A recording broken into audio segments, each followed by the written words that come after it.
వాల్మీకులను ST జాబితాలో చేర్చాలని Nandyal MP Byreddy Sabari కేంద్ర మంత్రి అమిత్ షాను కలవడం దారుణమని ఆల్ ఇండియా బంజారా సేవా సంఘం తప్పుపట్టింది. ఆల్ ఇండియా బంజారా సేవా సంఘం వర్కింగ్ ప్రెసిడెంట్ బాలు నాయక్, రాష్ట్ర నేత డొమావత్ స్వామి నాయక్ మీడియా సమావేశంలో మాట్లాడారు. ఈ నెల 5వ అసెంబ్లీలో పుట్టపర్తి ఎమ్మెల్యే సింధూరారెడ్డి తీర్మానాన్ని ఒప్పుకోవడంపై వారు మండిపడ్డారు.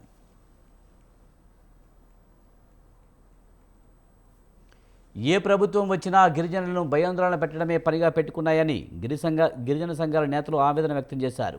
అన్ని రంగాలలో ముందున్న వాల్మీకులను ఎస్టీ జాబితాలో చేరుస్తామని భయపెట్టడం హేయమని చర్య అని అన్నారు. వాల్మీకులను ఎస్టీ జాబితాలో చేరిస్తే వారికి రాజకీయ భవిష్యత్తు ఉండదని, గత వైసీపీ ప్రభుత్వం ఇలానే జీవో 52ను ఆమోదిస్తే దాన్ని రద్దు చేసే వరకు పోరాడామని చెప్పారు.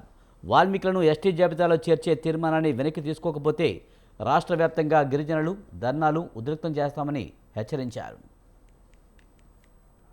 సమావేశాల్లో పుట్టపర్తి ఎమ్మెల్యే గారైన సింధూరారెడ్డి గారు బోయ జాతిని ఎస్టీ జాబితాలో చేర్చాలనడం దుర్మార్గమైన చర్య.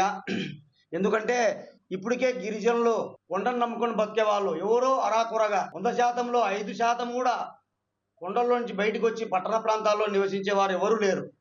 ఇప్పటికి కూడా ఏ గిరిజన ప్రాంతాల్లో చూసుకున్నా కూడా మా గిరిజన సోదరులే గవర్నమెంట్ స్కూల్లో చదివి ఉద్యోగాలు సంపాదించుకుంటారే తప్ప ఇతర కులాలు ఎవరు అందరూ కార్పొరేట్ స్కూల్లో చదివి ఉద్యోగాలు సంపాదించుకుంటున్నారు. దయచేసి మీరు ఇప్పటికే మీ పుట్టపర్తి ఎమ్మెల్యే సింధూరారెడ్డి గారే కాదు, ఏ ఎమ్మెల్యే గారైనా, ఏ మంత్రి గారైనా, ఏ ప్రభుత్వం వచ్చినా కూడా మా గిరిజనుల సోదరులను అనేక విధాలుగా టెన్షన్లు పెట్టి ఇబ్బందికి గురి చేయడం మాత్రం మీకు సబబు కాదని ఈ సభాముఖంగా తెలియజేసుకుంటూ, ఇలాగే రిపీట్ అయితే పార్టీ పరంగా మీ ఏ పార్టీ అనే దాన్ని కూడా మేము లెక్క చేయకుండా అందరం ఏకమయ్యి మిమ్మల్ని ఎలా ఇబ్బంది పెట్టాలో మాకు కూడా తెలుసు.